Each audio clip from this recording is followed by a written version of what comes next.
Marjorie Greene has a big issue with a reporter for asking a tough question, but it's not the issue that you might think. It doesn't even really seem to be about the question. It's more about the identity of the reporter. And so before we show you what she said, here, watch this video and see if you can pick up what the issue is gonna be. We now know that the staffing was not normal at the air traffic tower, and so with the government freezing the hiring of new federal workers and offering buyouts, are you not afraid that more incidents of different kind could happen with less staffing in different agencies? Well, the president is intent on ensuring that we are increasing staffing at these agencies, and that's why he signed a very strong executive order on his second day in office, immediately terminating DEI hiring practices at the FAA.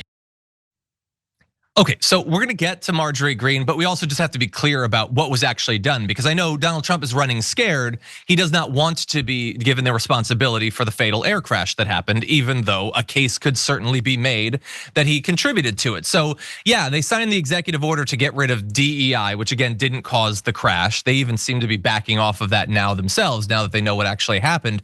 But also on day one, he did sign a hiring freeze, which isn't great when you already don't have enough people for the position. And then you both freeze hiring and then try to force out the people that are already there because you have some arbitrary $2 trillion you need to cut from government for Doge purposes. And so that's what they're scared about you focusing on, the fact that they might well have made the situation worse when it comes to this sort of thing. But let's return to Marjorie Greene, because that was a serious, needed question that you saw from that reporter. And this is what Marjorie Greene had to say. Press secretary is doing a wonderful job bringing sanity and common sense and throwing it in the faces of the nasty legacy media. She lied, but whatever. How about that accent from that reporter? I think we need to throw out all the foreign press. American media first.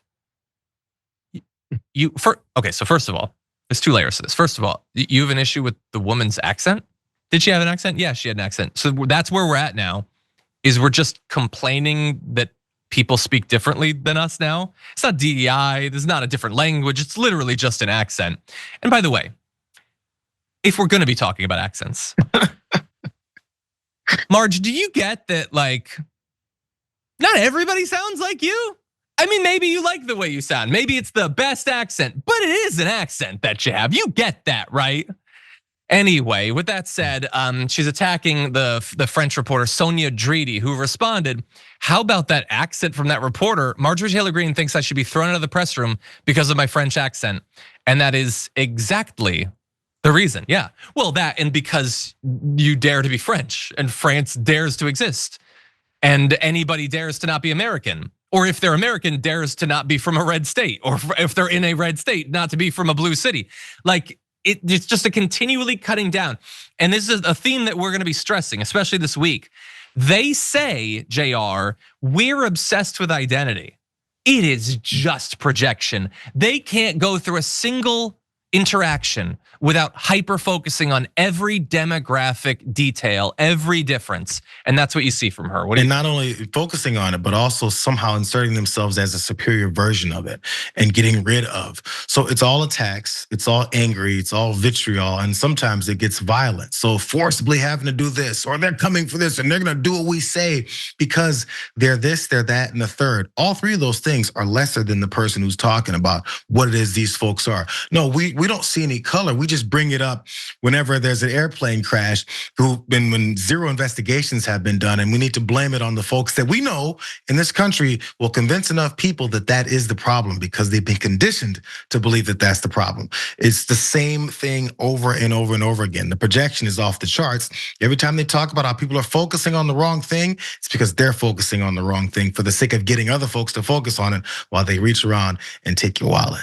Yeah, Look, we're gonna put up some details about that correspondent because there's other reasons that Marjorie Greene, assuming that for the first time in her life she did research before saying something, so this is probably not true, might have an issue with her. So she's been a journalist for a number of years. She's done documentaries critiquing dictators like Assad and Putin and detailing what happened in Iraq. She was based in Cairo, covered the Egyptian revolution and its aftermath. She interviewed El Sisi in Egypt, made documentaries there as well. And so, look, it's entirely possible she's not familiar with any of this. And she is just dumb and hateful enough that she's like, I don't like that accent.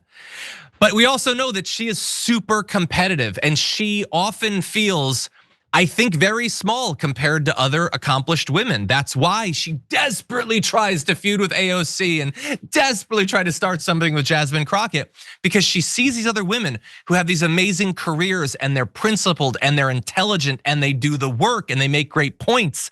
And I think she knows inside of herself she doesn't have it in her to ever actually even aspire to that, let alone reach it. And so I think that she feels she needs to cut them down. Well, that doesn't explain. In particular, when it comes to the accents, I don't think she likes the idea that there is a sort of trope, a stereotype that men find French accents attractive. Well, it is possible that that is flowing through her mind as well. I can't say for sure. I don't want to spend even a nanosecond within the confines of her skull, but there's a lot of potential explanations, none of them good. Yeah, it's I don't know if that explains her beef with Lauren Boebert as far as the accomplished part, but definitely there's probably an indication. She said that lady sounds smart. That lady sounds like she's done something besides just follow behind someone and then piggyback and then get promoted by hate. It's an inferiority thing. I think a lot of these folks notice how much lesser of a thinking human that they are, an ability to do things that other folks can do. So they go with violence, hate, and projection. That's the way it works when you don't have it in you. Yeah, maybe just like try, read, just try a little bit.